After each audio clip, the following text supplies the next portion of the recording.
Hey guys, Professor Bill, Comic Book University, and Edge of Spider-Geddon, issue number 1. Okay.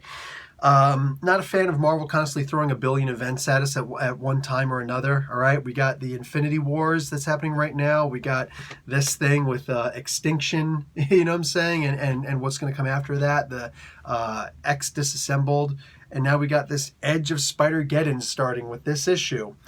It's a bit much. It's a bit much. At the same time, I can't judge what Spider-Geddon is quite yet, but I can speak to this issue. This was a really damned good issue. I have this character in the Marvel. I probably should have grabbed him. He's around here somewhere. Anyway. Oh, wait. Here he is. We don't have to go that far.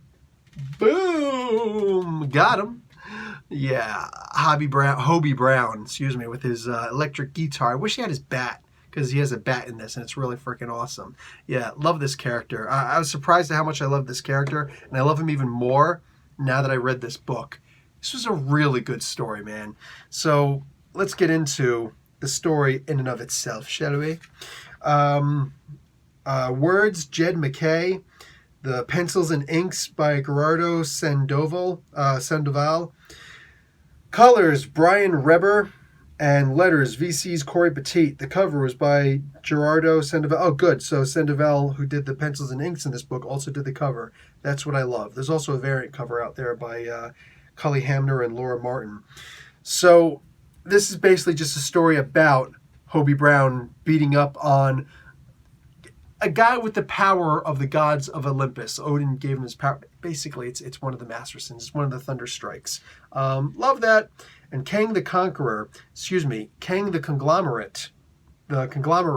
Kang the Conglomerator is the bad guy in this. And oh my God, this could not be any cooler. Like, this would be like if Galactus became an anchor banker, you know what I'm saying, and started, selling real estate as opposed to devouring planets. This is so good. I can't believe how good this thing is. Wow. And yeah, I just totally thought of that Galactus thing right now, but it is what it is. Anyway, this was great. There are a bunch of other characters in here also. There's a Captain America who's actually an anarchist, which is interesting. What do you call it? There's also a version of the Hulk in here, which is kind of freaking awesome. And the reason why Kang the Conglomerator is in this is because Hobie Brown is about to die. Does he actually die in this comic book?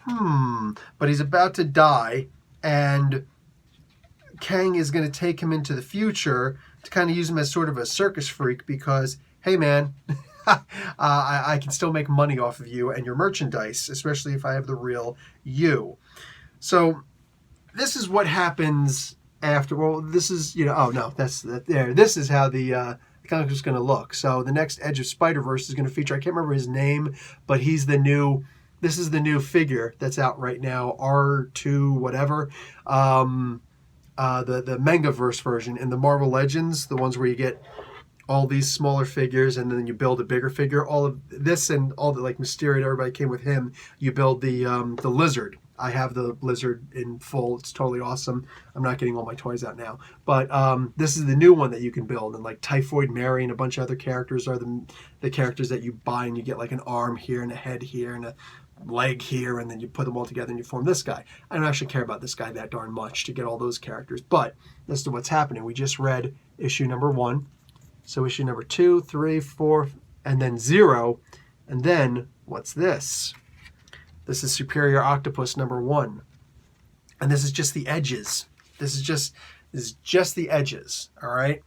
Once they all finish, we're going to get the actual Spider-Geddon. Now, again, first of all, again, I don't know how good the event is going to be. I don't know anything for the most part about the event, except somebody does come and pick up Hobie by the end of this. But McKay, I don't remember ever reading anything by this writer, but wow. The art too, man, Sandoval.